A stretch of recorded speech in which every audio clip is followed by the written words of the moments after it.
রোহিঙ্গারাকে হামলা করে, আর্মস নিয়ে তাদের উপরে হামলা চালায়, মাত্র তাদের গায়ে চোট লেগেছে।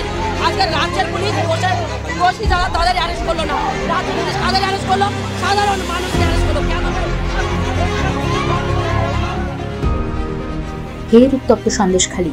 তৃণমূল নেতা দিলীপ মল্লিককে গ্রেফতারের দাবিতে ফের পথে সন্দেশখালীর মেয়েরা। সম্প্রতি সন্দেশখালী বিজেপির মণ্ডল সভাপতি গঙ্গাধর কয়ালের আরও একটি ভিডিও ভাইরাল হয়, যেটিকে লোকসভা ভোটের আগে হাতিয়ার করেছে তৃণমূল। এদিকে সন্দেশখালীর নির্যাতিতাদের বয়ান বদলের অভিযোগ নিয়ে ফের পথে নেমেছে বিজেপি। বিজেপির অভিযোগ, তৃণমূল জোর করে টাকা দিয়ে নির্যাতিতাদের বয়ান বদল করছে, আর সেখানে উঠে আসছে সন্দেশখালী স্থানীয় তৃণমূল নেতা দিলীপ মল্লিকের নাম। বিজেপির অভিযোগ, দিলীপ মল্লিকই নির্যাতিতাদের কলকাতায় তুলে নিয়ে গিয়ে প্রভাবিত করে বয়ান বদল করাচ্ছেন। যদিও অভিযোগ অস্বীকার করেছেন দিলীপ।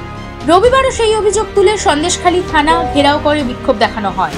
দিলীপের গ্রেফতারির দাবিতে সরব হয়েছেন বসিরহাট কেন্দ্রের বিজেপি প্রার্থী রেখা পাত্র। রেখার দাবি, তাদের ভয় দেখিয়ে ভিডিও করা হচ্ছে। তার বাড়ি থেকে রোহিঙ্গারাকে হামলা করে, আর্মস নিয়ে তাদের উপরে হামলা চালায়, মাত্র তাদের গায়ে চোট লেগেছে।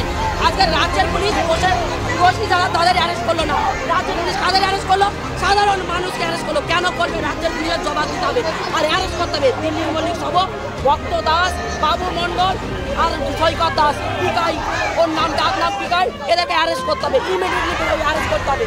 আর যতক্ষণ অ্যারেস্ট হবে আমাদের এই আন্দোলন চলবে।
আপনাদেরকে মেরেছে?